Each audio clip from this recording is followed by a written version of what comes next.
Raise to success, ജീവിത വിജയത്തിലേക്കുള്ള വഴികാട്ടി. ജീവിത വിജയത്തിലേക്കുള്ള വഴികാട്ടി റേസ് ടു സക്സസിലേക്ക് എല്ലാവർക്കും സ്വാഗതം. ഇന്ന് റേസ് ടു സക്സസിൽ ഒപ്പം ചേരുന്നു ഞാൻ സുനിൽ. ജീവിതം അത് നമ്മൾ ആസ്വദിക്കുക തന്നെ വേണമല്ലേ? ജീവിതം ആസ്വദിക്കാനുള്ളതാണ്, സന്തോഷിക്കാനുള്ളതാണ്. പക്ഷേ ഓരോരുത്തരുടെയും ആസ്വാദനം വളരെ വ്യത്യസ്തമായിട്ടുള്ള രീതിയിലായിരിക്കും. നമുക്ക് എല്ലാവർക്കും അറിയാം, ഓരോരുത്തരും ഓരോ രീതിയിലാണ് ജീവിതം ആസ്വദിക്കുക. ചിലരുടെ ആസ്വാദനം ചിലപ്പോൾ മറ്റുള്ളവർക്ക് ഇഷ്ടമായി എന്ന് വരില്ല. അങ്ങനെയൊക്കെ ഒരുപാട് വ്യത്യസ്തത അല്ലെങ്കിൽ വൈവിധ്യങ്ങൾ നമ്മുടെ ഈ ലോകത്തുണ്ട്. അപ്പോൾ ജീവിതം എങ്ങനെ ആസ്വദിക്കണം എന്നൊരു വിഷയത്തെക്കുറിച്ചാണ് നമ്മൾ ഇന്ന് സംസാരിക്കാനായിട്ട് പോകുന്നത്.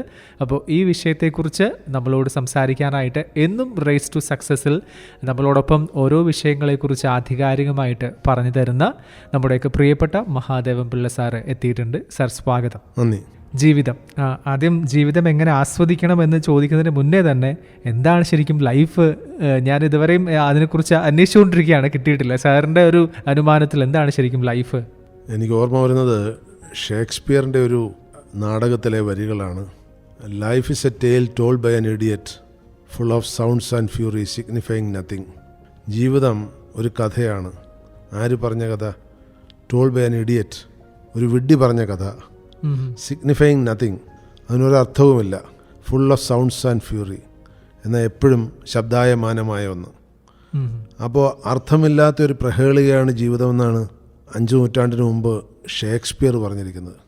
പക്ഷേ അങ്ങനെ അർത്ഥമില്ലാത്ത ഒന്നല്ല ജീവിതം. കാരണം മനുഷ്യനെ സംബന്ധിച്ച് അവന് ഏറ്റവും വിലപ്പെട്ടതെന്ന് പറയാവുന്ന ജീവനാണ്. ആ ജീവനെ പരിപാലിക്കലാണ് ജീവിതം. അപ്പോൾ ഈ ജന്മം കൊള്ളുന്നത് മുതൽ മരണം വരേക്ക് അർത്ഥം തേടിയുള്ള ഒരു യാത്രയാണ് ജീവിതം. അതിൽ അവൻ കണ്ടുപിടിക്കുന്ന അർത്ഥത്തിനനുസരിച്ച് അവൻ ജീവിക്കുന്നു. അപ്പോൾ ജീവിതം എന്ന് പറയുന്നത് ഒരു ചാക്രിക പ്രക്രിയ പോലെ നിരന്തരം നടന്നുകൊണ്ടിരിക്കുന്ന ഒരു പ്രതിഭാസമാണ്. അപ്പോൾ ഓരോ ആളിൻ്റെയും ജീവിതം അവർക്ക് മാത്രം അവകാശപ്പെട്ടതാണ്. തമാശക്കെങ്കിലും നമ്മൾ പറയാറുള്ള പോലെ ജനിക്കുമ്പോഴും നമ്മൾ ഏകരാണ്, മരിക്കുമ്പോഴും നമ്മൾ ഏകരാണ്. അതിനിടയ്ക്കുള്ള ഒരു യാത്ര, സാഫല്യം തേടിയുള്ളൊരു യാത്ര, അർത്ഥം തേടിയുള്ളൊരു യാത്ര, ആരാണെന്ന് മനസ്സിലാക്കാൻ ശ്രമിച്ചുകൊണ്ടുള്ളൊരു യാത്ര, അതാണ് ജീവിതം. ഈ ജീവിതം ഞാൻ നേരത്തെ പറഞ്ഞ പോലെ ആസ്വദിക്കുന്നത് പലരും പല രീതിയിലാണ്. അപ്പോൾ ഈ ഒരു ജീവിതം ആസ്വദിക്കണമെന്ന കാര്യത്തിൽ അല്ലെങ്കിൽ ആ ആസ്വാദനത്തിൽ എന്തെങ്കിലും അഭിപ്രായ വ്യത്യാസങ്ങളുണ്ടോ? എല്ലാവരും ഒരുപോലെയാണോ ജീവിതം ആസ്വദിക്കേണ്ടത്? എങ്ങനെയാണ് അതിൻ്റെ ഒരു വൈരുദ്ധ്യങ്ങൾ എങ്ങനെയൊക്കെയാണ്? ഈ ജീവിതം ആസ്വദിക്കുന്നത് ഒരു വ്യക്തിയുടെ വിശ്വാസത്തിനനുസരിച്ചാണ്.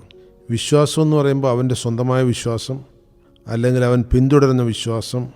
ചില മതങ്ങളിൽ ജീവിതം ആസ്വദിക്കരുതെന്ന് പറയാറുണ്ട്. കാരണം ഈ ജീവിതം അടുത്ത ജീവിതത്തിലേക്കുള്ള ഒരു വഴി മാത്രമാണ്. അടുത്ത ജീവിതം എന്ന് വെച്ചാൽ സ്വർഗമോ സുവർഗമെന്നോ ഹെവനെന്നോ എന്ത് പറഞ്ഞാലും അവിടെ ജീവിക്കാൻ വേണ്ടിയുള്ളൊരു വഴി മാത്രമാണിത്. അപ്പോൾ ഈ വഴിയിൽ നേരെ ചൊവ്വേ നടന്നു പോകുന്നവർക്ക് അടുത്ത ജീവിതത്തിലേക്ക് പോയി അവിടെ ആസ്വദിക്കാം, ഇവിടെ ആസ്വദിക്കാൻ പറ്റില്ല എന്ന് പഠിപ്പിക്കുന്ന ചില മതങ്ങളുണ്ട്. എന്നാൽ മറ്റു ചില മതങ്ങൾ അങ്ങനെയല്ല. ജീവിതം ഒന്നേ ഉള്ളൂ, അത് അർത്ഥവത്താക്കേണ്ടത് ഇവിടെ ജീവിച്ചുകൊണ്ട് തന്നെയാണ് എന്ന് ചിന്തിക്കുന്നവരുമുണ്ട്. ഇനി ഇതിലൊന്നും വിശ്വാസമില്ലാത്ത വളരെയധികം പേരുണ്ട്. അവരെ സംബന്ധിച്ച് ജീവിതം അവർക്ക് ഇഷ്ടം പോലെ ജീവിക്കാനുള്ളതാണ്. ജീവിതം ഒന്നേ ഉള്ളൂ, അതെൻ്റെ ഇഷ്ടത്തിന് ഞാൻ ജീവിക്കുന്നു. അപ്പോൾ സ്വയം തിരഞ്ഞെടുക്കുന്ന മാർഗങ്ങൾ, അങ്ങനെ ജീവിക്കുന്നവരുമുണ്ട്. അപ്പോൾ ഏത് വിശ്വാസത്തിൻ്റെ പുറത്താണോ ഒരാൾ ജീവിക്കുന്നത് അതിനനുസരിച്ച് അവരുടെ ജീവിത രീതി മാറുകയാണ്.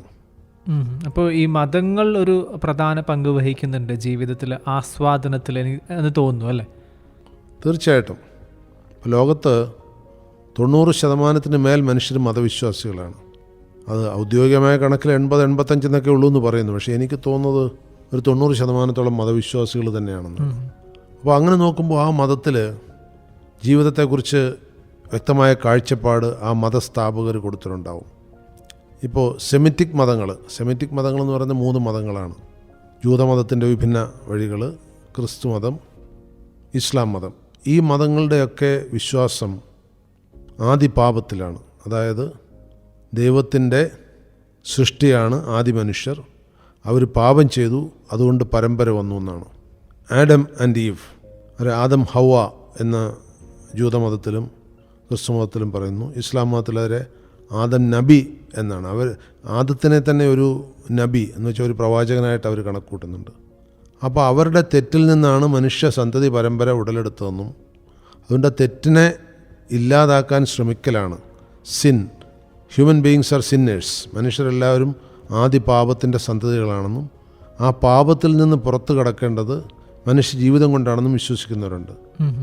അപ്പോൾ അവർ ജനിക്കുമ്പോൾ തന്നെ പാപികളാണ്. എന്നാൽ വേറെ ചില മതത്തിൽ, ഇപ്പോൾ ഹിന്ദു മതത്തിൽ മനുഷ്യനായി ജനിക്കുന്നൊരു പുണ്യമാണെന്നാണ് പറയുന്നത്. ഇപ്പോൾ പൂന്താനത്തിൻ്റെ ജ്ഞാനപ്പാനെ കേട്ട് കഴിഞ്ഞാൽ മനസ്സിലാവും, സൂക്ഷ്മജീവികൾ മുതൽ മൃഗങ്ങൾ വരെ ജന്മമെടുത്തതിന് ശേഷം മാത്രമേ ഒരുവനും മനുഷ്യനായിട്ട് ജനിക്കാൻ കഴിയൂ. അങ്ങനെയാണ് ഹിന്ദു മതത്തിലെ സങ്കല്പം. അപ്പം ജന്മത്തിൻ്റെ ഏറ്റവും ഉദാത്തമായ മാതൃകയാണ് മനുഷ്യജന്മം എന്നാണ് ഹിന്ദുമതം പറയുന്നത്. ഇനി വിഭിന്നങ്ങളായ മതങ്ങൾ ഇതുപോലെ നിരവധി ചിന്തകൾ വെച്ച് പുലർത്തുന്നുണ്ട്. അതിലേക്ക് എല്ലാത്തിലേക്കും ഇപ്പോൾ ഞാൻ പോകുന്നില്ല. അപ്പോൾ ഈ വിശ്വാസങ്ങളിൽ പൂർണ്ണമായി അടിത്തറ ഇട്ട് വിശ്വസിക്കുന്ന ഒരാളിന് അവൻ്റെ ജീവിത രീതി ആ രീതിയിലായി പോകും. എന്നാൽ ഇതിലൊന്നും വിശ്വസിക്കാത്തവർക്ക് അവരുടേതായ ജീവിത രീതി അവർ തിരഞ്ഞെടുക്കുന്നു. തീർച്ചയായിട്ടും ഈ ജീവിതാനുഭവങ്ങൾ കൂടുമ്പോഴാണ് എനിക്ക് തോന്നുന്നു ഈ ഒരു ജീവിതം ആസ്വദിക്കാനും അത് എൻജോയ് ചെയ്യാനുള്ള ഒരു പ്രവണത ഉണ്ടാവുക. അപ്പോൾ ഈ പ്രായം ഒരു ഫാക്ടറാണോ ജീവിതം ആസ്വദിക്കാനായിട്ട്? അതിനെക്കുറിച്ചൊന്ന്. തീർച്ചയായിട്ടും. കാരണം ഏത് മനുഷ്യനും അവൻ്റെ അനുഭവ പാഠങ്ങൾ കൂടുന്തോറും ജീവിതത്തോടുള്ള ആസക്തി അവന് കൂടുകയുള്ളൂ. പണ്ടൊരു ചിന്തകൻ എഴുതിയതുപോലെ, ജീവിതം തിരിച്ച് ജീവിക്കാൻ കഴിഞ്ഞിരുന്നെങ്കിൽ, അതായത് ജീവിത അവസാനം മുതൽ ആദിയിലേക്ക് തിരിച്ച് ജീവിക്കാൻ കഴിയുന്നെങ്കിൽ ജീവിതം എത്രയോ ആസ്വാദ്യകരമാകും. കാരണം അനുഭവങ്ങളെ ആദ്യമേ ഉൾക്കൊള്ളാൻ കഴിഞ്ഞിരുന്നെങ്കിൽ. മറിച്ച് നമ്മൾ ജീവിക്കുന്ന അങ്ങനെയല്ല. തീരെ അറിവില്ലായ്മയിൽ നിന്ന് വളർന്ന് അനുഭവങ്ങൾ നേടുകയാണ്. അപ്പോൾ ഓരോ അനുഭവങ്ങൾ ഉൾക്കൊണ്ട് കഴിയുമ്പോഴും പ്രകൃതിയുടേതായ ഒരു നിയമമുണ്ട്. നമ്മൾ ഓരോ വർഷം ജീവിക്കുമ്പോഴും നമ്മുടെ ശരീരം അത്രമാത്രം ഡിറ്റീറേറ്റ് ചെയ്തുകൊണ്ടിരിക്കുക, നാശോന്മുഖമായിക്കൊണ്ടിരിക്കുക. എന്നാൽ അത് നമ്മൾ ജനിക്കുമ്പോൾ തൊട്ട് തുടങ്ങുന്ന ഒരു പ്രക്രിയയാണ്. ജനിക്കുമ്പോൾ തൊട്ട് ഒരു ഭാഗത്ത് നമ്മുടെ ജീവകോശങ്ങൾ വളരുന്നു, മറുഭാഗത്ത് ജീവകോശങ്ങൾ മരിക്കുന്നു. ഒരു കാലഘട്ടം വരെ ഈ ജീവകോശങ്ങളുടെ ജനനം ഉണ്ടായിക്കൊണ്ടിരിക്കും. അതുവരെ നമ്മുടെ ശരീരം വളർന്നുകൊണ്ടിരിക്കും. ഒരു ഘട്ടം കഴിഞ്ഞാൽ പിന്നെ ഈ ജീവകോശങ്ങളുടെ ജനനം ഉണ്ടാവില്ല, പിന്നെ മരണം മാത്രമേ ഉണ്ടാവുള്ളൂ. അപ്പോൾ നമ്മുടെ ശരീരം ക്ഷയിച്ചുകൊണ്ടിരിക്കുന്നു. അപ്പോൾ ആ ഒരു പ്രത്യേക പ്രായം കഴിഞ്ഞാൽ പിന്നെ നമുക്ക് തിരിച്ച് ചെറുപ്പത്തിലേക്ക് പോകാൻ കഴിയില്ല. പിന്നെ നമുക്ക് ചെയ്യാവുന്ന നമ്മുടെ പ്രത്യേകമായ ശാരീരിക പ്രക്രിയകൾ കൊണ്ടൊക്കെ ഈ പറഞ്ഞ പ്രതിഭാസത്തിലൊരു കാലതാമസം ഉണ്ടാക്കാനേ കഴിയുള്ളൂ. അപ്പോൾ ജീവിച്ച് ജീവിതം തീർക്കുകയാണ് നമ്മൾ. അപ്പോൾ അങ്ങനെ ജീവിച്ച് ജീവിതം തീർക്കുമ്പോൾ നമ്മുടെ മനസ്സിൻ്റെ ഉള്ളിൽ ജീവിതത്തെക്കുറിച്ച് ചില കാഴ്ചപ്പാടുകളുണ്ടാവും. അതുകൊണ്ടാണ് ജീവിതത്തെ ഏറ്റവും സ്നേഹിക്കുന്ന മരണത്തോടടുത്തവരായിരിക്കും. അവർക്ക് വീണ്ടും ജീവിക്കണമെന്ന് ആഗ്രഹം ഉണ്ടാകും. കാരണം അത്രയും ജീവിച്ചു കഴിഞ്ഞപ്പോഴാണ് അവർക്ക് മനസ്സിലാകുക, ജീവിച്ചത് മതിയായില്ലല്ലോ, ഇനി എനിക്ക് ജീവിക്കണോ, എനിക്കിതൊക്കെ നേരത്തെ അറിയാമായിരുന്നെങ്കിൽ എനിക്ക് നേരത്തെ ഇതിലും നന്നായി ജീവിക്കാൻ കഴിയുമായിരുന്നല്ലോ എന്നുള്ള ചിന്ത ഉണ്ടാവും. അനഘമാകുമ പൂവനം കാണുവാൻ ഇനിയും എത്ര ഞാൻ പിന്നോട്ട് പോകണം, പരമനിർമ്മല സ്നേഹസൻ അമന്യത തരളലോല വികാര തരളിതം. ഇനി ആ പൂവനം കാണാൻ എനിക്ക് എത്ര പുറകോട്ട് പോകണം. എന്താണ് പൂവനം? ശൈശവ ബാല്യകാലങ്ങളെക്കുറിച്ച് കവി ഓർക്കുകയാണ്. അത് പരമനിർമ്മല സ്നേഹസമന്വിത സരളലോല വികാരതരളിതം, അത്രമാത്രം വികാരതരളിതമായിട്ടുള്ള സ്നേഹമസൃണമായ ആ കാലഘട്ടം ഇനി നിഹിതനായവരൻ ജീവിതവാടിതൻ കുസുമകാലമേ നീനി എത്തുമോ. എൻ്റെ ജീവിതത്തിൻ്റെ വാടികക്കാലമായിരുന്നു, കുസുമകാലമായിരുന്നത്, പുഷ്പകാലമായിരുന്നു. ആ കാലം ഇനി എനിക്കൊരിക്കലും തിരിച്ചു കിട്ടുമോ എന്ന് കവി ചോദിക്കുകയാണ്. ഇത് കവിയുടെ മാത്രമല്ല, എല്ലാ മനുഷ്യർക്കും പ്രായമാകും തോറും അവരുടെ ചെറുപ്പത്തിൻ്റെ, ശൈശവത്തിൻ്റെ, കൗമാര്യത്തിൻ്റെ, ബാല്യത്തിൻ്റെ ഒക്കെ വളരെ മനോഹരമായ ഓർമ്മകളുണ്ടാവും. പക്ഷെ അത് തിരിച്ചൊരിക്കലും കിട്ടില്ല, ജീവിച്ച് തീർത്തേ പറ്റുള്ളൂ. ഒരു ചിന്തകൻ പറഞ്ഞ പോലെ, present is A currency, past is A crossed check, future is A promissory note. ഇന്ന് എന്ന് പറയുന്നത് നമ്മുടെ കയ്യിലുള്ള രൂപ പോലെ കറൻസിയാണ്. ഇന്നലെ എന്ന് പറയുന്നൊരു ക്രോസ്ഡ് ചെക്കാണ്, അതിന് മാറ്റാൻ പറ്റില്ല. അതെങ്ങനെ എഴുതപ്പെട്ടു പോയോ അതങ്ങനെ പറ്റുള്ളൂ. നാളെ എന്ന് പറയുന്നൊരു പ്രോമിസറി നോട്ടാണ്, ഒരു വാഗ്ദാനം മാത്രമാണ്. അപ്പോൾ ഓരോ വ്യക്തിയും ജീവിക്കുന്നത് ഇന്നിലാണ്. അപ്പോൾ ഇന്നാണ് നമ്മളെ സംബന്ധിച്ച് ഏറെ പ്രസക്തി. നാളെ എന്നൊന്നുണ്ടാവുമോ എന്ന് എനിക്കറിയില്ല. ഇപ്പം ഞാൻ പലപ്പോഴും എൻ്റെ ഓഫീസിൽ വരുന്നവർ ചോദിക്കാറുണ്ട്, വൈകുന്നേരം ആയി കഴിഞ്ഞാൽ എൻ്റെ ഓഫീസിൽ എൻ്റെ മേശപ്പുറത്ത് ഒരു പേപ്പറും ബാക്കി ഉണ്ടാവില്ല. എത്ര മണിയായാലും ഞാൻ പേപ്പറുകൾ തീർത്തിട്ട് ഇറങ്ങാറുള്ളൂ. ഇത് കുറേ കാലമായിട്ട് ഞാൻ ചെയ്യുന്നൊരു രീതിയാണ്. അത് എന്തുകൊണ്ടാണെന്ന് ചോദിച്ചാൽ, കുറേ കാലം മുമ്പ് ഞാൻ ടോൾസ്റ്റോയുടെ ഒരു കഥ വായിച്ചു. അപ്പോൾ ടോൾസ്റ്റോയുടെ കഥയിൽ ഒരു ചെരുപ്പുകുത്തിയുടെ കഥയാണ് പറയുന്നത്. കോബ്ലർ എന്നാണ് ആ കഥയുടെ പേര് തന്നെ. ലിയോ ടോൾസ്റ്റോയ് എഴുതിയ കഥയാണ്. അത് പരിഭാഷപ്പെടുത്തി ഇംഗ്ലീഷ് മലയാളത്തിലൊക്കെ, ഞാൻ എൻ്റെ ഇംഗ്ലീഷ് വേർഷനാണ് വായിച്ചത്, മലയാളത്തിലുണ്ടാവും.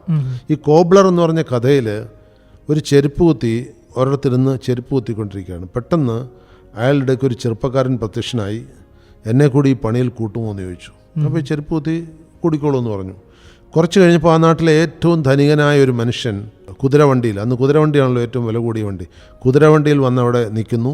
അയാളുടെ കുതിരക്കാരൻ വളരെ വില കൂടി, ആ നാട്ടിലെ ഏറ്റവും വില കൂടിയ തുകൽ ലെതർ കൊണ്ടുവന്ന് ഈ ചെരുപ്പൂത്തിയുടെ മുന്നിൽ കൊടുക്കുന്നു.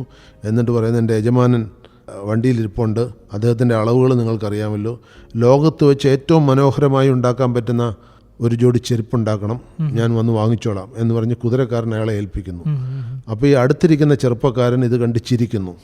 അപ്പോൾ ഈ ചെരുപ്പ് കുത്തി അയാളെ വഴക്ക് പറയും, നീ എന്തിനാ ഇരിക്കുന്ന ആരാണെന്നറിയോ, ഈ നാട്ടിലെ ഏറ്റവും സമ്പന്നനായ വ്യക്തിയാണ്, അയാളെ അധിക്ഷേപിച്ച് ചിരിക്കുന്ന കുറ്റമാണ് എന്നുള്ള രീതിയിൽ ഈ ചെറുപ്പക്കാരനോട് പറയും. ചെറുപ്പക്കാരനൊന്നും പ്രതികരിക്കുന്നില്ല.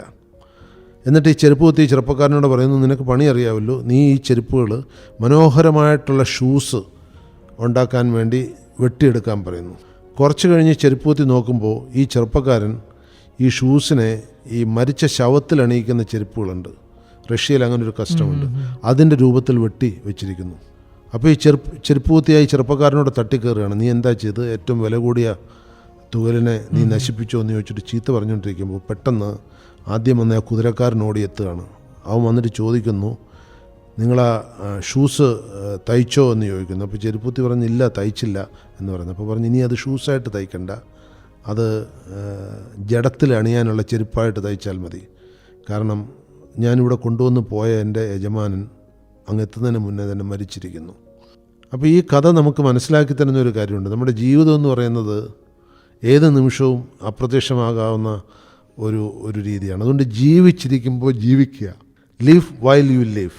നമ്മൾ എത്ര ജീവിച്ചിരിക്കുന്നുവോ അത്രയും സമയത്ത്, കാരണം ലോകത്തിൽ നിന്ന് ഒരു മെക്കാനിസത്തിനും, ഒരു യന്ത്രത്തിനും, ഒരു മരുന്നുകൾക്കും, ഒരു ടെക്നോളജിക്കും പ്രെഡിക്റ്റ് ചെയ്യാൻ പറ്റില്ല when you are going to end. ലോകത്തുള്ള ഏറ്റവും സൂക്ഷ്മമായി പ്രവർത്തിക്കുന്ന ഒരു യന്ത്രം മനുഷ്യൻ്റെ ഹൃദയമാണ്. ഒരു സെക്കൻഡിൽ 60 തൊട്ട് 80 തവണ വരെ മിടിച്ചുകൊണ്ടിരിക്കുകയാണത്. ഈ യന്ത്രം എപ്പോൾ നിൽക്കും എന്ന് പ്രെഡിക്റ്റ് ചെയ്യാനുള്ള ഒരു മെക്കാനിസവും ഇന്ന് ലോകത്തില്ല. ഇതറിയുന്നത് കൊണ്ട് നമ്മൾ എത്ര കാലം ജീവിച്ചിരിക്കും എന്നുള്ളതിനെക്കുറിച്ച് വ്യാകുലപ്പെടാതെ എങ്ങനെ ജീവിക്കുന്നു എന്നുള്ളതാണ് പ്രധാനം.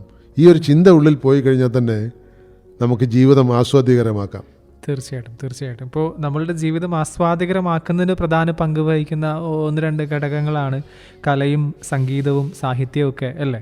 അപ്പോൾ അത് എത്രത്തോളം പങ്ക് വഹിക്കുന്നുണ്ട് ഈ ഒരു നമ്മുടെ ലൈഫിൽ? നമ്മുടെ ജീവിതത്തെ ദുരന്തമാക്കുന്നത് പലപ്പോഴും വിരസതയും വിരക്തിയാണ്. തീർച്ചയായും മടുപ്പാണ്. അതെ. അതിൻ്റെ ഒപ്പം പിന്നൊന്ന് ദുഃഖവും മനസ്താപവുമാണ്. ഈ ദുഃഖവും മനസ്താപവും ഒക്കെ ഉണ്ടാകുന്നത് ജീവിതത്തിൻ്റെ അർത്ഥശൂന്യത നമ്മൾ പൂർണ്ണമായിട്ട് ഉൾക്കൊള്ളാത്തതുകൊണ്ടാണ്, അല്ലെങ്കിൽ ജീവിതത്തിൽ നമ്മൾ മുങ്ങിപ്പോകുന്നുണ്ടാണ്. ജീവിതത്തിൽ മുങ്ങിപ്പോരുത്, പൊങ്ങിക്കിടക്കണം എപ്പോഴും. ഇപ്പോൾ ഒരു കുളത്തിൽ നമ്മൾ ഇറങ്ങിക്കഴിഞ്ഞാൽ, മുങ്ങിപ്പോയി കഴിഞ്ഞാൽ നമ്മൾ ശ്വാസം മുട്ടി മരിച്ചു പോകും. ആ വെള്ളത്തിൽ പൊങ്ങിക്കിടക്കണം. അപ്പോൾ ഈ ജീവിതമാകുന്ന ഈ ജലസാഗരത്തിൽ നമുക്ക് പൊങ്ങിക്കിടക്കാൻ കഴിയണം. അങ്ങനെ പൊങ്ങിക്കിടക്കണമെങ്കിൽ നമുക്ക് ആസ്വദിക്കാൻ പലതും ഈ ജീവിതത്തിലുണ്ടാകണം. അപ്പോൾ അങ്ങനെ നോക്കുമ്പോൾ നമ്മുടെ മനസ്സിനെ, നമ്മുടെ തലച്ചോറിൻ്റെ പല ഭാഗങ്ങളാണല്ലോ നമ്മുടെ ചിന്തകളെ സ്വാധീനിക്കുന്നത്. ഈ ചിന്തകളെ എപ്പോഴും പോസിറ്റീവായിട്ട് നിർത്താൻ പറ്റിയ മാധ്യമങ്ങൾ നമ്മൾ കണ്ടെത്തണം. എപ്പോഴും തലച്ചോറ് നെഗറ്റിവിറ്റിയിലേക്ക് പോകുന്നോ അപ്പോഴൊക്കെ നമുക്ക് ദുഃഖം ഉണ്ടാവും, നമുക്ക് ഡിപ്രഷൻ ഉണ്ടാവും, നമുക്ക് ജീവിതത്തോട് വിരക്തി ഉണ്ടാവും. അപ്പോൾ അങ്ങനെ ഉണ്ടാകാതിരിക്കണമെങ്കിൽ പോസിറ്റീവായിട്ടുള്ള കാര്യങ്ങൾ നമ്മുടെ മനസ്സിൽ വരണം. ഒന്നുകിൽ പോസിറ്റീവായിട്ടുള്ള ചിന്തകൾ വരണം, അല്ലെങ്കിൽ പോസിറ്റീവായിട്ടുള്ള പ്രവർത്തികൾ വരണം. ഈ പോസിറ്റീവായിട്ടുള്ള പ്രവർത്തികളെന്ന് പറഞ്ഞാൽ എല്ലാവർക്കും ഈ പോസിറ്റീവ് ചിന്തകൾ പറ്റില്ല. ഇപ്പം ഋഷിമാർ അവർ പുസ്തകം വായിക്കലൊന്നുമല്ല ചെയ്യാറ്, അവർ എപ്പോഴും മനസ്സിനെ വളരെ സൂക്ഷ്മമായ പോസിറ്റീവ് ചിന്തകളിൽ വിലയിക്കുന്നവരാണ്. മറിച്ച് സാധാരണക്കാരൻ അങ്ങനെ കഴിയുന്നില്ലെങ്കിൽ അവൻ നല്ല നല്ല പുസ്തകങ്ങൾ, പാട്ടുകൾ, അതുപോലെ വിഷ്വൽസ്, അത് നല്ലതും ചീത്തയും ഉണ്ടാകും. കാരണം മനസ്സിന് ദുഃഖം ഉണ്ടാക്കുന്നതും മനസ്സിന് സന്തോഷം ഉണ്ടാക്കുന്നുണ്ടാവും. ഈ സന്തോഷമുള്ള ഒരു നല്ല പുസ്തകം വായിക്കുന്ന ഒരാളിന് 2-3 ഗുണങ്ങൾ കിട്ടുന്നുണ്ട്. അയാൾക്കൊരു പുതിയ ലോകം തുറന്ന് കിട്ടുന്നുണ്ട്. മറ്റ് മനുഷ്യരുടെ ചിന്തകൾ അയാൾക്ക് മനസ്സിലാക്കാൻ കഴിയുന്നുണ്ട്. അതുപോലെ ലോകം എങ്ങനെ ചിന്തിക്കുന്നു എന്നുള്ളതിനെക്കുറിച്ചൊരു ധാരണ കിട്ടുന്നുണ്ട്. അപ്പോൾ അയാളുടെ തന്നെ മനസ്സ് വികസിക്കും. ഏറ്റവും കൂടുതൽ ദുഃഖങ്ങളുണ്ടാകുന്ന സങ്കുചിതമായ മനസ്സിലാണ്. അപ്പോൾ കലയായാലും സാഹിത്യമായാലും നൃത്തങ്ങളായാലും ഒക്കെ നമ്മുടെ ബ്രെയിനിൻ്റെ പേഴ്സ്പെക്റ്റീവിനെ വലുതാക്കുകയാണ്. എന്ന് മാത്രമല്ല അതിന് ഉൾക്കൊള്ളാൻ കഴിയുന്ന ഒരു മേഖല വലുതാക്കുകയാണ്. മറ്റൊന്ന്, നമുക്ക് ഈ ദുഃഖവും സന്തോഷമൊക്കെ ഉണ്ടാകുന്ന നമ്മുടെ ശരീരത്തിലുണ്ടാകുന്ന ചില മാറ്റങ്ങൾ കൊണ്ടാണ്. ഇപ്പോൾ ഉദാഹരണത്തിന് ശരീരത്തിൽ പോസിറ്റീവ് ഹോർമോൺസ്, മെറ്റ്ഫോർമിൻ അല്ലെങ്കിൽ ഓക്സിറ്റോക്സിൻ ഹോർമോൺസ് ഉണ്ടാകുമ്പോൾ നമ്മളറിയാതെ നമ്മുടെ മനസ്സിന് സന്തോഷം വരും. എന്നാൽ വേറെ ചില ആൻഡ്രോജൻസ്, ചില ഹോർമോൺസ് ഉണ്ടാകുമ്പോൾ നമ്മുടെ ശരീരത്തിൽ നമ്മളറിയാതെ നമ്മുടെ മനസ്സ് ദുഃഖത്തിലേക്ക് പോകും. അപ്പോൾ അങ്ങനെ വരാതിരിക്കണമെങ്കിൽ നമ്മളെപ്പോഴും ഈ പോസിറ്റീവ് ഹോർമോൺസ് ഉണ്ടാക്കുന്ന പ്രവൃത്തികളിൽ ഏർപ്പെടണം. ഇപ്പോൾ നല്ല കായിക വിനോദങ്ങൾ ഈ പോസിറ്റീവ് ഹോർമോൺസ് ഉണ്ടാക്കും. ശുദ്ധചിന്തകൾ, ഇപ്പോൾ നമ്മൾ ഒരാളിനെ നശിപ്പിക്കണം എന്ന് ചിന്തിക്കുമ്പോൾ നമ്മുടെ മനസ്സിലുണ്ടാകുന്നത്, നമ്മുടെ തലച്ചോറിലേക്ക് പകരുന്ന സിഗ്നൽസ് നെഗറ്റീവ് ഹോർമോൺസ് ഉണ്ടാക്കണം. നമ്മളൊരാളെ സഹായിക്കണം എന്ന് നോക്കുമ്പോൾ ഉണ്ടാകുന്നത് പോസിറ്റീവ് ഹോർമോൺസാണ്. വായനയിലും കലയിലും ഒക്കെ ഇത് വരും. വായിക്കുന്ന ഒരാളിന് ഒരിക്കലും വിരക്തി ഉണ്ടാവില്ല, ഒരിക്കലും ഡിപ്രഷൻ ഉണ്ടാവില്ല. സംഗീതം ആസ്വദിക്കുന്ന നല്ല പാട്ടുകാരെ നോക്കി തന്നെ അറിയാം, അവർക്കൊരിക്കലും ദുഃഖിക്കാൻ കഴിയില്ല. കാരണം അവരുടെ മനസ്സിൽ പ്രാസാദാത്മകമായ സംഗീതം എപ്പോഴും ഉണ്ടാവും. അപ്പോൾ അതുകൊണ്ട് ഈ കലയ്ക്കും ഇങ്ങനെയുള്ള സാഹിത്യത്തിനുമൊക്കെ നമ്മളറിയാതെ നമ്മളെ സന്തോഷവാന്മാരാക്കി ഇരുത്താനുള്ളൊരു പ്രത്യേക കഴിവുണ്ട്. അതുകൊണ്ട് പലപ്പോഴും ആരെങ്കിലും ഹൈലി ഡിപ്രസ്ഡ് ആയിട്ടോ മറ്റൊക്കെ കാണുകയാണെങ്കിൽ ഞാൻ അവരോട് പറയുന്നൊരു ടെക്നിക്കുണ്ട്. ഏതെങ്കിലും ഇന്ന പുസ്തകം വായിക്കുമെന്ന് പറയും, അല്ലെങ്കിൽ ഇന്ന പാട്ട് കേൾക്കുമെന്ന് പറയും. അത് നമ്മളുണ്ടാക്കുന്ന ഒരു അനുരണനമുണ്ട്. അത് എത്ര പേർക്ക് അത് ഉൾക്കൊള്ളാൻ കഴിയുമെന്നറിയില്ല. അടുത്ത കാലത്ത് നടത്തിയ പഠനങ്ങൾ പറയുന്നത് ഈ പശുവിനെ കെട്ടിയിരിക്കുന്ന തൊഴുത്തിൽ ചില പ്രത്യേക സംഗീതം കേൾപ്പിച്ചു കഴിഞ്ഞാൽ പശുവിൻ്റെ ഈൽഡ്, പാലിൻ്റെ അളവ് കൂടും എന്നാണ്. അതിൻ്റെ അർത്ഥം പശുവിൻ്റെ തലച്ചോറിനെ വരെ സ്വാധീനിക്കാൻ ഈ സംഗീതത്തിന് കഴിയുമെന്നുള്ളതാണ്. അത് ഹോർമോൺ പ്രൊഡക്ഷനാണ്. തീർച്ചയായിട്ടും പശുവിൻ്റെ പാല് കൂടണമെങ്കിൽ പശുവിൻ്റെ ചില പ്രത്യേക ഹോർമോണുകൾ, പോസിറ്റീവ് ഹോർമോണുകൾ കൂടുതലാകണം. നെഗറ്റീവ് ഹോർമോൺ കൂടുതലായി കഴിഞ്ഞാൽ പാല് കുറയുകയും. അപ്പോൾ ഇതിനൊക്കെ നമുക്കറിയാത്ത ഒരു സ്വാധീനം ഈ കലകൾക്കും സംഗീതത്തിനും സാഹിത്യത്തിനും എല്ലാം നമ്മുടെ ഉള്ളിലുണ്ട്. അതുകൊണ്ട് ദുഃഖങ്ങളിൽ നിന്ന് മാറി നിൽക്കാനുള്ളൊരു വഴി കൂടിയാണത്. തീർച്ചയായിട്ടും ദുഃഖങ്ങളില്ലാത്ത മനുഷ്യനുണ്ടാവില്ല. എല്ലാവർക്കും ഏതെങ്കിലും കാര്യത്തിൽ ദുഃഖങ്ങൾ വരും. പക്ഷേ അതിനെ അതിജീവിക്കലാണ് ബുദ്ധിമാനായ മനുഷ്യൻ്റെ കഴിവ്. ദുഃഖം എല്ലാവർക്കും വന്നെന്ന് വരാം, പരാജയഭീതി വന്നെന്ന് വരാം, ദുഃഖം വന്നെന്ന് വരാം, സാമ്പത്തികമായ ക്ലേശങ്ങൾ വന്നെന്ന് വരാം. പക്ഷേ അതിനെ അതിജീവിക്കാൻ ഓരോ മാർഗം നമുക്ക്, മനുഷ്യൻ്റെ വിജയം അതാണല്ലോ, പരാജയത്തിന് വഴങ്ങിക്കൊടുക്കാതെ വിജയത്തിലേക്ക് പോകുക എന്നുള്ളതാണ് മനുഷ്യൻ്റെ ഒരു പ്രത്യേകത. തീർച്ചയായിട്ടും. ഓക്കെ, പിന്നെ നമ്മൾ അടുത്തൊരു കാര്യം എന്ന് വെച്ച് കഴിഞ്ഞാൽ ലൈഫ് കുറേയൊക്കെ കഴിയുമ്പോൾ നമ്മളിങ്ങനെ തിരിഞ്ഞു നോക്കുമ്പോൾ നമുക്ക് പലപ്പോഴും തോന്നാറുണ്ട്, ഞാൻ നന്നായി ജീവിച്ചില്ല, കുറച്ചുകൂടെ ബെറ്റർ ആക്കായിരുന്നു എന്നൊക്കെ നമുക്കൊരു എല്ലാവർക്കും തോന്നാറുണ്ട്. അതെന്തുകൊണ്ടാണ്? ശരിക്കും അതിനൊരു സൊല്യൂഷൻ ഉണ്ടോ? അത് എന്തുകൊണ്ട് സംഭവിക്കുന്നു ചോദിച്ചാൽ ഓരോ നിമിഷവും നമ്മൾ മെച്ചപ്പെട്ടുകൊണ്ടിരിക്കുന്നു എന്നുള്ളതാണ്. ഇപ്പോൾ നിങ്ങൾ ആ വണ്ടി ഓടിക്കാൻ പഠിക്കുന്ന സമയത്ത് നമുക്ക് വണ്ടിയുടെ മേൽ പൂർണ്ണമായ നിയന്ത്രണം ഉണ്ടാവില്ല. ചിലപ്പോൾ അങ്ങോട്ടും ഇങ്ങോട്ടൊക്കെ പോവും, ചിലപ്പോൾ എവിടെയെങ്കിലുമൊക്കെ തട്ടും. എന്നാൽ കുറേ കാലം വണ്ടി ഓടിച്ചു കഴിയുമ്പോൾ നമുക്ക് വണ്ടിയുടെ മേൽ പൂർണ്ണമായ നിയന്ത്രണം കിട്ടുകയാണ്. അപ്പോൾ നമ്മൾ ആലോചിക്കുകയാണ്, ഞാൻ വണ്ടി ഓടിക്കാൻ പഠിക്കുന്ന സമയത്ത് തന്നെ എനിക്ക് ഇത്രയും നിയന്ത്രണം കിട്ടിയിരുന്നെങ്കിൽ എന്ന് ആലോചിക്കുന്നതിൽ അർത്ഥമില്ല. ജീവിതവും ഏതാണ്ട് ഒരു വണ്ടി ഓടിക്കുന്ന പോലെയാണ്. നമ്മൾ തുടക്ക സമയത്ത് പല പല അബദ്ധങ്ങളും നമ്മുടെ കയ്യിൽ നിന്നുണ്ടാവും. അനുഭവത്തിൽ കൂടെ നമ്മളത് പഠിക്കും. എന്നാൽ ചിലരത് അനുഭവത്തിൽ കൂടെ പഠിക്കില്ല. ചിലർ അബദ്ധങ്ങൾ വീണ്ടും ആവർത്തിച്ചുകൊണ്ടിരിക്കും. അവരെ നമുക്ക് സമൂഹത്തിൻ്റെ മുഖ്യധാരയിലേക്ക് കൊണ്ടുവരാൻ കഴിഞ്ഞൊന്നുമില്ല. എന്നാൽ നല്ലൊരു പങ്ക് മനുഷ്യർ അവരുടെ അനുഭവങ്ങളിൽ നിന്ന് പഠിക്കും.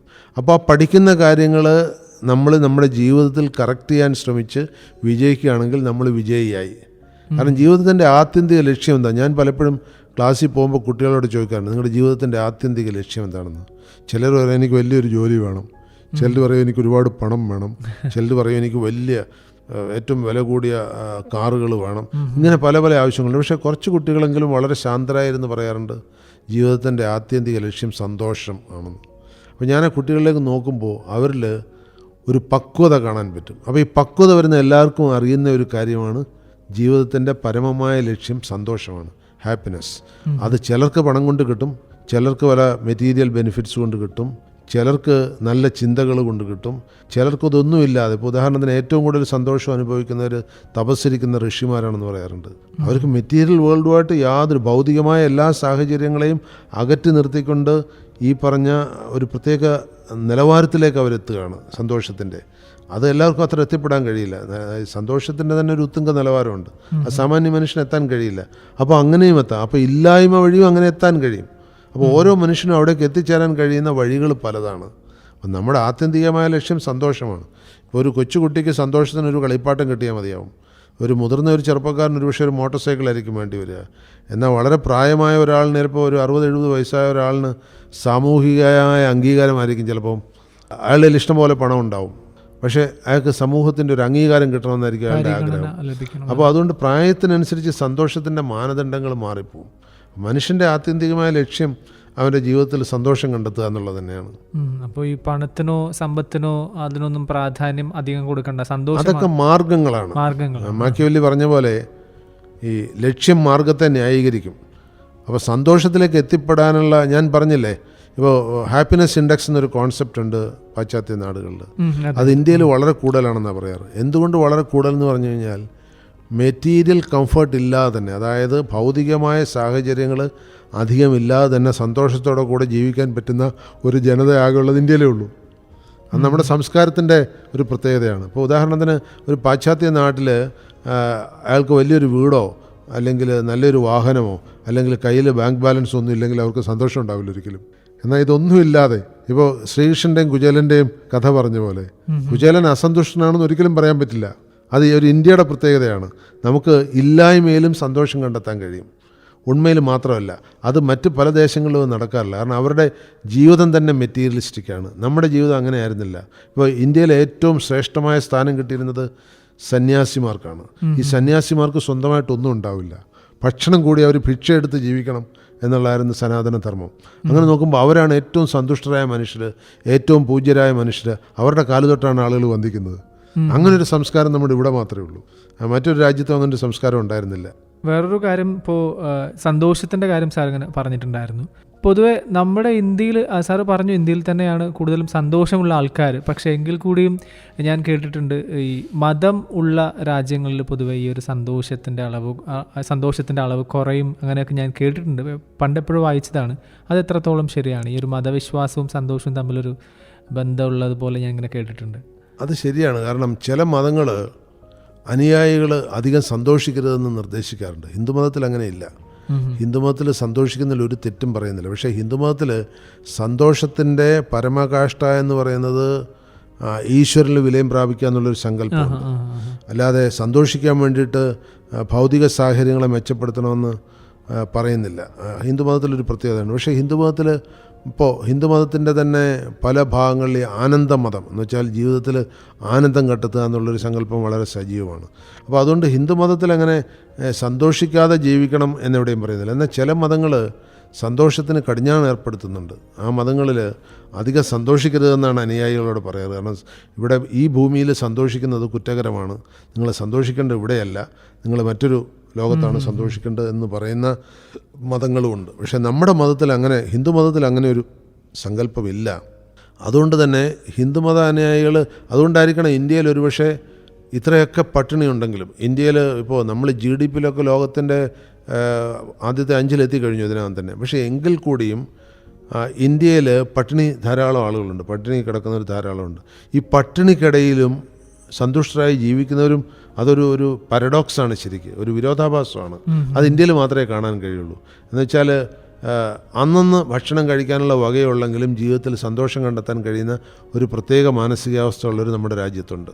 നാളത്തേക്കൊന്നും ഇല്ലെങ്കിൽ കൂടിയും ഇന്നുള്ളത് കൊണ്ട് സന്തോഷം കണ്ടെത്താൻ കഴിയുന്നവരുണ്ട്. അപ്പോൾ അതുകൊണ്ട് അവരെ സംബന്ധിച്ച് ധന ആഗമനം അല്ലെങ്കിൽ ധനസമ്പാദനം അല്ലെങ്കിൽ അധികാരം ഇതൊന്നും കിട്ടണമെന്നില്ല അവർക്ക് സന്തോഷം കണ്ടെത്താൻ. അത് ഓരോരോ ദേശത്തിൻ്റെ പ്രവണതയും അവിടുത്തെ സംസ്കാരവും ഒക്കെ അനുസരിച്ചിരിക്കും. അത് ഇന്ത്യയുടെ ഒരു പ്രത്യേകതയായിട്ട് കരുതിയാൽ മതി. വളരെ മോശം സാമ്പത്തികാവസ്ഥയിലും സന്തോഷത്തോടു കൂടി ജീവിക്കാൻ പറ്റുന്ന ഒരു ജനത ഇവിടെയുണ്ട്. അത് കാലക്രമേണ മാറി വരും, പക്ഷെ ഇപ്പോൾ ഉണ്ട്. ഇപ്പോൾ നമ്മൾ നന്നായിട്ട് ജീവിച്ചു, തിരിഞ്ഞു നോക്കുമ്പോൾ നമ്മൾ നന്നായിട്ട് അടിപൊളിയായിട്ട് ലൈഫ് ജീവിച്ചു എന്ന് തോന്നണമെങ്കിൽ നമ്മൾ ഏത് രീതിയിലൂടെ നമ്മുടെ ലൈഫ് മുമ്പോട്ട് കൊണ്ടുപോകണം? എവിടെയോ ഞാൻ വായിക്കുകയുണ്ടായി, അത് ഫ്രോയിഡിൻ്റെ ഒരു ലേഖനത്തിലാണെന്നാണ് എൻ്റെ ഓർമ്മ. നമ്മൾ മരിക്കുന്നതിന് തൊട്ട് മുമ്പ് നമ്മൾ ജീവിതത്തിൽ ചെയ്ത സകല കാര്യങ്ങളും ഒരു റീൽ എന്ന പോലെ ഏതാനും നിമിഷങ്ങൾ കൊണ്ട് നമ്മുടെ കണ്ണിൻ്റെ മുന്നിൽ കൂടി ഓടി മറിഞ്ഞു പോകുമെന്ന് കേട്ടിട്ടുണ്ട്. അത് ശരിയാണോന്നറിയില്ല, കാരണം മരിച്ചവർക്കല്ലേ അത് പറയാൻ പറ്റുള്ളൂ. അങ്ങനെ പറയുന്നുണ്ട്. ഒരുപക്ഷെ പരീക്ഷണങ്ങളിൽ നിന്ന് കണ്ടെത്തിയതായിരിക്കാം. അപ്പോൾ അങ്ങനെ കടന്നു പോകുമ്പോൾ നമ്മൾ ചെയ്ത നന്മയും തിന്മയും എല്ലാം അതിൽ വരും എന്നാണ് ഈ പറയുന്നത്. അപ്പോൾ അത് നമ്മളെ അതുപോലെ മറ്റ് ചില മതങ്ങൾ പറയുന്നുണ്ട്, നമ്മൾ സ്വർഗത്തിലേക്ക് ചെല്ലുമ്പോൾ നമ്മളെ ന്യായവിചാരം ചെയ്യുന്നു. നീ ചെയ്ത നന്മ എന്ത്, നീ എന്ത് ചെയ്ത തിന്മ എന്തെന്ന് ന്യായവിചാരം ചെയ്യുന്നു. പക്ഷേ എന്ത് തന്നെ പറഞ്ഞാലും ഒരു പ്രായം കഴിയുമ്പോൾ നമുക്ക് പരാശ്രയം വേണ്ടി വരും. ഇപ്പോൾ ചിലർ ചിലപ്പോൾ അതിനുവേണ്ടി ജീവിച്ചിരിക്കില്ല, പക്ഷേ ചിലർ നല്ലൊരു പങ്ക് ആളുകൾ ഈ വയസ്സാകുന്നവരേക്ക് ജീവിച്ചിരിക്കും. ഈ പരാശ്രയം വേണ്ട സമയത്ത് നമുക്ക് ചിന്തിക്കാൻ ഒരുപാട് സമയം കിട്ടും. പിന്നെ മനുഷ്യൻ്റെ ഒരു പ്രത്യേകത, ഒരു 90% പേർക്കും ആ ഘട്ടത്തിൽ അവരുടെ തലച്ചോറ് വ്യക്തമായി എന്തെങ്കിലും പ്രത്യേകിച്ച് അൾഷിമേഴ്സോ അല്ലെങ്കിൽ MNDയോ അങ്ങനെയുള്ള അസുഖങ്ങളില്ലെങ്കിൽ അവരുടെ തലച്ചോറ് അപ്പോഴും പ്രവർത്തിക്കും. അപ്പോൾ അവർ ചെയ്ത് കൂട്ടിയ എല്ലാ കാര്യങ്ങളും അവരുടെ ഓർമ്മകളിൽ വന്നുകൊണ്ടേയിരിക്കും. ചില ആളുകൾക്ക് ഈ ഓർമ്മകൾ കാരണം ഉറങ്ങാൻ പറ്റില്ല എന്ന് കേട്ടിട്ടുണ്ട്. അത്രമാത്രം ഓർമ്മകൾ അവരെ ഇങ്ങനെ മതിച്ചുകൊണ്ടിരിക്കും. അപ്പോൾ അങ്ങനെ മതിക്കുന്ന സമയത്ത് ഒരു മനുഷ്യന് സന്തോഷത്തോടുകൂടി ഇരിക്കണമെങ്കിൽ, പണ്ട് ഫ്രാൻസിസ് ബേക്കൻ്റെ ഒരു സ്റ്റേറ്റ്മെൻ്റ് ഉണ്ട്, if you are dead and rotten, if you have to be remembered, either do things worth writing or write things worth reading. അത് ബേക്കൺ ഒരു എഴുത്തുകാരനായതുകൊണ്ട് അങ്ങനെ പറഞ്ഞാൽ, നിങ്ങൾ മരിച്ചു മണ്ണടിഞ്ഞ് കഴിയുമ്പോൾ നിങ്ങളെ ആളുകൾ ഓർക്കണമെങ്കിൽ അവർക്ക് ഓർത്തിരിക്കാൻ പറ്റുന്ന കാര്യങ്ങൾ നിങ്ങൾ ചെയ്ത് ആരെങ്കിലും എഴുതിയിരിക്കണം, അല്ലെങ്കിൽ അവർക്ക് വായിച്ച് ആസ്വദിക്കാൻ പറ്റുന്ന കാര്യങ്ങൾ നിങ്ങൾ എഴുതിയിരിക്കണം. ഇത് രണ്ടും അല്ലാതെ മറ്റു വഴികളുണ്ട്. അന്നൊരു പക്ഷേ ഈ ചലച്ചിത്രമൊന്നും വന്നിട്ടുണ്ടാവില്ല, നിങ്ങൾ അഭിനയിക്കണം എന്ന് പറയാനൊന്നും സ്കോപ്പ് ഉണ്ടാവില്ല. പക്ഷേ ഇതിൽ ഞാനൊരു എക്സ്റ്റൻഷൻ ആലോചിക്കുകയാണ്. നമ്മൾ വയസ്സായി ഒരു കാലഘട്ടം എത്തിക്കഴിയുമ്പോൾ നമുക്ക് സന്തോഷം തരുന്നത് നമ്മൾ ചെയ്ത സത്കർമ്മങ്ങളായിരിക്കും. ഇപ്പം മനുഷ്യർ പൊതുവെ 3 തരത്തിലുണ്ട്. സെൽഫ് സെൻറ്റേർഡ് ഉണ്ട്, എനിമി സെൻറ്റേർഡ് ഉണ്ട്, സോഷ്യലി സെൻറ്റേർഡ് ഉണ്ട്. ഈ സെൽഫ് സെൻറ്റേർഡ് എന്ന് പറഞ്ഞു കഴിഞ്ഞാൽ അതൊരു കുറ്റമല്ല, കാരണം ഞാൻ നന്നാകണം എന്നാഗ്രഹിക്കുന്ന ഒരു കുറ്റമല്ല. അതൊരു അത്ര പോസിറ്റീവ് ട്രെൻഡ് അല്ലെങ്കിലും ഞാൻ മാത്രം നന്നായാൽ മതി എന്ന് ആലോചിക്കുമ്പോഴാണ് നെഗറ്റീവ് ട്രെൻഡ് ആകുന്നത്. പക്ഷേ എനിമി സെൻറ്റേർഡ് ആളുകൾ അങ്ങനെയല്ല, ഞാൻ നന്നായില്ലെങ്കിലും കുഴപ്പമില്ല, മറ്റുള്ളവർ അവർ നശിക്കണം. മുമ്പൊരു ചൊല്ലു മലയാളത്തിൽ പറയാറുണ്ട്, മോൻ ചത്താലും കുഴപ്പമില്ല, മരുമോളുടെ കണ്ണീര് കാണാമല്ലോ. ആ ഒരു മെൻറ്റാലിറ്റി ഉള്ളവരുണ്ട്, അത് എനിമി സെൻറ്റേർഡ് ആണ്. എന്നാൽ മൂന്നാമതൊരു കൂട്ടരുണ്ട് സോഷ്യലി സെൻറ്റേർഡ്. എല്ലാവർക്കും നന്മയുണ്ടാകണം, എന്നെക്കൊണ്ട് എന്ത് ഗുണം നാടിനുണ്ടാവുമോ അത് ചെയ്യണം. അങ്ങനെയുള്ള വിഭാഗത്തിന് സന്തോഷം കൂടിക്കൂടി വരും. അവരെത്ര പ്രായമായാലും അവരുടെ സന്തോഷത്തിനൊരു കുറവുണ്ടാവില്ല. അതുകൊണ്ടാണ് ഞാൻ പലപ്പോഴും ശ്രദ്ധിക്കാറുണ്ട്, പൊതുപ്രവർത്തകർക്ക് ആയുസ് പൊതുവെ കൂടുതലാണ്. പൊതുപ്രവർത്തകർക്ക് ആയുസ് കൂടുതൽ ആകാനുള്ള കാര്യം, പൊതുപ്രവർത്തകരിൽ എല്ലാവരും നല്ലവരാണെന്നൊന്നും ഞാൻ പറയുന്നില്ല, പക്ഷേ പൊതുവെ പൊതുപ്രവർത്തകർ സത്കർമ്മങ്ങളുടെ കൂടെ കൂടുന്നവരാണ് എപ്പോഴും. ഇനി ചിലരൊക്കെ ദുഷ്കർമ്മങ്ങൾക്ക് കൂട്ടുപിടിക്കുന്നവരുണ്ട്, അത് മാറും കേട്ടെ. എന്നാൽ ഇൻ ജനറൽ ഇപ്പോൾ മുൻകാലഘട്ടങ്ങളിലൊക്കെ പൊതുപ്രവർത്തകർ എന്ന് പറഞ്ഞാൽ തന്നെ നന്മ ചെയ്യുന്നവരെന്നാണ് അർത്ഥം. നന്മകൾ ചെയ്യുവാൻ വേണ്ടി നാടുനിങ്ങളെ അലയുന്ന നല്ലവർ എന്നാണ് അവർക്കുള്ള ഡെഫിനിഷൻ തന്നെ. അപ്പോൾ ഇപ്പോൾ അങ്ങനെ ആയിക്കൊള്ളണമെന്നില്ല. അപ്പോൾ അങ്ങനെയുള്ള ആളുകൾക്ക് വയസ്സായി എത്ര കാലം കഴിഞ്ഞാലും ഒരുപക്ഷെ അവരുടെ അധികാരമൊക്കെ പോയിട്ടുണ്ടാവും, അവരുടെ അംഗീകാരം പോയിട്ടുണ്ടാവും, പക്ഷേ അവരുടെ ഉള്ളിൽ നമ്മൾ ചെയ്തപ്പോൾ ഞാനൊരു വളരെ സിമ്പിളായിട്ടൊരു കാര്യം പറയാം. സുനിൽ കുറേ നല്ല കാര്യങ്ങൾ ജീവിതകാലത്ത് ചെയ്തു എന്ന് വെച്ചോളൂ, മറ്റുള്ളവരത് മറക്കും, പക്ഷെ നമ്മൾ മറക്കില്ല. മറ്റുള്ളവർ ഓർത്തിരിക്കാൻ നമ്മൾ ചെയ്ത ദുഷ്കർമ്മങ്ങളായിരിക്കും. അപ്പോൾ നമ്മൾ 100 നന്മ ചെയ്താലും ഒരു ദുഷ്കർമ്മം ചെയ്തിട്ടുണ്ടെങ്കിൽ അവരത് ഓർത്തിരിക്കും. പക്ഷെ നമ്മുടെ ഉള്ളിൽ ചിലപ്പോൾ നമ്മൾ ആ ദുഷ്കർമ്മം ഓർത്തിരിക്കില്ല, അത് നമ്മൾ മറക്കാൻ ശ്രമിക്കും, അല്ലെ മനഃപൂർവ്വം മറക്കും. പക്ഷെ നമ്മൾ ചെയ്ത നല്ല കർമ്മങ്ങൾ നമ്മുടെ മനസ്സിലുണ്ടെങ്കിൽ, അത് ചിലർക്കേ ഉണ്ടാവുള്ളൂ, കാരണം എല്ലാവർക്കും ഉണ്ടാവണമെന്നില്ല, ഉണ്ടെങ്കിൽ നമ്മുടെ ജീവിതകാലത്തിൻ്റെ അവസാനം എത്തുമ്പോൾ നമുക്കത് അതിയായ സന്തോഷം തരും. അത് തന്നെ നമ്മുടെ ബോഡിയിൽ പോസിറ്റീവ് ഹോർമോൺസ് ഉണ്ടാക്കും. അപ്പോൾ അതുകൊണ്ട് ജീവിച്ചിരിക്കുന്ന കാലത്ത് നമ്മൾ ചെയ്യുന്ന കാര്യങ്ങളും ഈ സന്തോഷത്തിനൊരു നിദാനമായിട്ട് വരുന്നുണ്ട്. തീർച്ചയായിട്ടും. അപ്പോൾ ലൈഫ് എന്ന് പറയുന്നത് വളരെ ഷോർട്ടാണ്, ഹാപ്പി ആയിട്ടിരിക്കുക അല്ലേ. നമ്മളിപ്പോൾ നേരത്തെ പറഞ്ഞ പോലെ മരണം പ്രെഡിക്റ്റ് ചെയ്യാൻ പറ്റില്ല. ഉള്ള സമയങ്ങളിൽ വളരെ സന്തോഷത്തോടുകൂടി നല്ല കാര്യങ്ങൾ ചെയ്ത് മുമ്പോട്ട് പോവുക, അത്രയേ ഉള്ളൂ അല്ലേ. ജീവിതം നമ്മുടെ നിയന്ത്രണത്തിലായിരിക്കണം. കാരണം നമുക്ക് ഏത് വിശ്വാസമാകാം, രാഷ്ട്രീയ വിശ്വാസം മാറാം, മതവിശ്വാസം മാറാം, പക്ഷെ നമ്മൾ അറിയേണ്ട ഒരു കാര്യം, നമുക്കൊരു ജീവിതമേ ഉള്ളൂ. ഇപ്പോൾ ഇതിലും വലിയ നല്ല മെച്ചപ്പെട്ട ജീവിതം സ്വർഗത്തിലുണ്ടെന്ന് പല മതങ്ങളും പറയാറുണ്ട്. പക്ഷെ അവിടെ പോയിട്ട് തിരിച്ചു വന്നത് പറഞ്ഞ ആരും നമുക്കറിയില്ല. അതുണ്ടോ? അതൊരു സങ്കല്പമാണ് പല മതങ്ങളിലും. അതുകൊണ്ട് നമുക്കിപ്പോൾ ഒരു ജീവിതം ഈ ഭൂമിയിലുണ്ട്. ഈ ജീവിതം എങ്ങനെ ചെലവഴിക്കണം തീരുമാനിക്കേണ്ട നമ്മളാണ്. ഒരുപക്ഷെ ചെറുപ്പകാലത്തൊരു 10-20 വയസ്സ് വരെ നമുക്കതിന് നിയന്ത്രണമില്ല എന്ന് പറയും. പക്ഷേ ഇപ്പോൾ അതുമല്ല, 10-15 വയസ്സാകുമ്പോഴത്തേക്ക് തന്നെ കുട്ടികൾ സ്വതന്ത്രമായി ചിന്തിച്ചു തുടങ്ങുന്നുണ്ട്. അപ്പോൾ ആ ജീവിതം എങ്ങനെ നയിക്കണം എന്ന് തീരുമാനിക്കേണ്ട നമ്മളാണ്. അപ്പോൾ അത് നയിക്കാൻ നമ്മൾ തീരുമാനിക്കുമ്പോൾ നമുക്കെന്തൊക്കെയാണ്, ഇപ്പോൾ നമ്മുടെ സന്തോഷത്തിന് ഒരു അതിരുണ്ട്. ഇംഗ്ലീഷിലൊരു ചൊല്ലുണ്ടല്ലോ, your freedom ends at the tip of the next man's nose എന്ന് പറയും. നിങ്ങളുടെ സ്വാതന്ത്ര്യം അടുത്ത ആളിൻ്റെ മൂക്കിൻ്റെ തുമ്പ് വരെ ഉള്ളൂ. ആ മൂക്കിൽ തൊട്ട് കഴിഞ്ഞാൽ സ്വാതന്ത്ര്യം പോയി. അപ്പോൾ മറ്റൊരാളിൻ്റെ സ്വാതന്ത്ര്യത്തെ ശ്രീനാരായണ ഗുരു പറഞ്ഞതുപോലെ അവനവൻ ആത്മസുഖത്തിന് ആചരിക്കുന്നവ അവരെന്നെ സുഖത്തിനായി വരണം. അപ്പോൾ നമ്മൾ സുഖം വേണം എന്ന് പറഞ്ഞ് ചെയ്യുന്ന കാര്യങ്ങൾ മറ്റൊരുവനൂടെ നന്മ ചെയ്യാനുള്ള പ്രേരണയായി മാറിക്കഴിഞ്ഞാൽ, എനിക്ക് വളരെ ഇഷ്ടപ്പെട്ട ഒരു ശ്ലോകമാണത്. അതുപോലെ എനിക്ക് വളരെ ഇഷ്ടപ്പെട്ട മറ്റൊരു സ്റ്റേറ്റ്മെൻറ്റ് കൂടിയുണ്ട്. NSS എന്ന് പറഞ്ഞ സൊസൈറ്റി, നായർ സർവീസ് സൊസൈറ്റി ഉണ്ടാകുമ്പോൾ അവർ ആദ്യം എടുത്ത പ്രതിജ്ഞയിൽ ആദ്യത്തെ സ്റ്റേറ്റ്മെൻറ്റിനാണ്, ഇതര മതങ്ങൾക്ക് സ്തോഭകരമായ യാതൊന്നും ഞാൻ ചെയ്യില്ല. ഒരു പ്രത്യേക വിഭാഗത്തിൻ്റെ സംഘടനയാണ്. പക്ഷേ അവർ ആദ്യം പറഞ്ഞ സ്റ്റേറ്റ്മെൻറ്റ് ഇതര മതങ്ങൾക്ക് സ്തോഭകരമായത് യാതൊന്നും ഞാൻ ചെയ്യില്ല എന്ന് പറഞ്ഞാണ് പ്രതിജ്ഞ എടുക്കുന്നത്. അങ്ങനെ പ്രതിജ്ഞ എടുക്കാൻ വ്യക്തി ജീവിതത്തിൽ നമുക്ക് കഴിഞ്ഞാൽ, സംഘടനാ ജീവിതത്തിൽ മാത്രമല്ല, ഇതര മനുഷ്യർക്ക് ദോഷകരമായത് ഞാനൊന്നും ചെയ്യില്ല. അവർ പറയുന്നതെല്ലാം അംഗീകരിക്കണമെന്നില്ല. ഇപ്പോൾ പലപ്പോഴും നമുക്ക് മറ്റു മനുഷ്യർ പറയുന്നതെല്ലാം അംഗീകരിക്കാൻ കഴിയില്ല. അതിൽ ന്യായം നമുക്ക്. പക്ഷേ നമ്മൾ അവരെ ഉപദ്രവിക്കാൻ വേണ്ടി നമ്മൾ പ്രേരണയെടുത്ത്, ഇനി പലപ്പോഴും നമുക്ക് വേണ്ടി വരും, അവർ ചെയ്യുന്ന ചില കാര്യങ്ങൾ നമുക്ക് തടയേണ്ടി വരും. അത് നമ്മുടെ ജീവിക്കാനുള്ള അവകാശത്തിൻ്റെ ഒരു ഭാഗമാണ്. പക്ഷേ നമ്മൾ മനഃപൂർവ്വം മുന്നിട്ടിറങ്ങി മറ്റുള്ളവരെ ദ്രോഹിക്കുക, അങ്ങനെ ചെയ്യുന്നവർക്ക് അവസാന കാലത്ത് സുഖം കിട്ടില്ല. കാരണം അവരെ ഇത് ഹോണ്ട് ചെയ്തുകൊണ്ടിരിക്കും, അവരെ വേട്ടയാടിക്കൊണ്ടിരിക്കും. അപ്പോൾ ജീവിതത്തിൽ സന്തോഷം കിട്ടാൻ 2-3 കാര്യങ്ങൾ. ഒന്ന്, തനിക്ക് ശരിയായതെന്ന് ഒന്ന് ചെയ്യുക. 2, തനിക്ക് ശരിയെന്ന് തോന്നുന്ന കാര്യങ്ങൾ മറ്റുള്ള വിശ്വാസത്തിൻ്റെ മേലിൽ നമ്മൾ അടിയറ വെക്കാതിരിക്കുക. 3, ജീവിതം ആസ്വദിച്ച് തന്നെ ജീവിക്കണം. ആസ്വദിക്കാമെന്ന് ജീവിച്ചു കഴിഞ്ഞാൽ അതിൻ്റെ അർത്ഥം നമ്മൾ തോന്നിയാസം കാണിക്കുക എന്നല്ല. നമുക്ക് വേണ്ട, നമ്മുടെ സന്തോഷത്തിന് വേണ്ട കാര്യങ്ങളെ നമ്മൾ മറ്റുള്ളവർക്ക് ദോഷകരമല്ലാത്ത രീതിയിൽ ചെയ്തുകൊണ്ട് ജീവിക്കുക. പിന്നെ നമ്മുടെ ജീവിതം നമുക്കുള്ളതാണ്. മറ്റുള്ളവരുടെ ജീവിതത്തിനും അഭിപ്രായത്തിനും അനുസരിച്ച് മാറ്റേണ്ടതല്ല നമ്മുടെ ജീവിതം. ഒരുപക്ഷെ ഇന്ന ചിന്ത ഇത്ര കൂടി വരുന്നുണ്ട്. ഇന്ന് അതുകൊണ്ടായിരിക്കും എന്ന് തോന്നുന്നു ഈ വിവാഹമോചനങ്ങളൊക്കെ കൂടുതൽ വരുന്നത്. എൻ്റെ ജീവിതം മറ്റൊരാളിന് അടിയറ വെക്കാനുള്ളതല്ല എന്നുള്ള ബോധം ചെറുപ്പക്കാരിലുണ്ട്. അപ്പോൾ ഇത്രയും കാര്യം ചെയ്തു കഴിഞ്ഞാൽ നമുക്ക് പ്രായമായി കഴിയാന്ന് വെച്ച് കഴിഞ്ഞാൽ നമുക്ക് നമ്മുടെ മൊബിലിറ്റി നഷ്ടപ്പെടുമ്പോൾ, നമുക്ക് സ്വതന്ത്രമായിട്ട് സഞ്ചരിക്കാൻ കഴിയാതെ വരുന്നൊരു ഘട്ടത്തിൽ സ്വയം ദുഃഖത്തിൽ പെടാതിരിക്കണമെങ്കിൽ അതിനു മുമ്പ് നല്ല കാര്യങ്ങൾ ചെയ്യുക, നന്മ ചെയ്യുക. അതാണ് സന്തോഷത്തിൻ്റെ ഏറ്റവും വലിയ. ഇനി നന്മയ്ക്കൊരു പ്രത്യേകതയുണ്ട്. നമ്മളൊരു നന്മ ചെയ്യുമ്പോൾ അതിൻ്റെ ഒരു ചെറിയ പാർട്ട് നമുക്ക് റിട്ടേൺ ആയിട്ട് നമ്മുടെ സന്തോഷത്തിലേക്ക് വരുന്നുണ്ട്. ഇതാണ് ജീവിത സന്തോഷത്തിനുള്ള വഴിയായിട്ട് എനിക്ക് പറയാനുള്ളത്. ഓക്കെ, ജീവിതം എങ്ങനെ ആസ്വദിക്കണമെന്ന വിഷയത്തെക്കുറിച്ചാണ് ഇന്ന് റേസ് ടു സക്സസ്സിലൂടെ നമ്മൾ സംസാരിച്ചത്. ഇത്രയും നേരം നമ്മുടെ കൂടെ ഉണ്ടായിരുന്നത് നമ്മുടെ പ്രിയപ്പെട്ട മഹാദേവൻ പിള്ള സാറാണ്. Sir, thank you so much. Thank you. ഇന്നത്തെ റേസ് ടു സക്സസ് ഇവിടെ പൂർണ്ണമാകുന്നു. നന്ദി, നമസ്കാരം.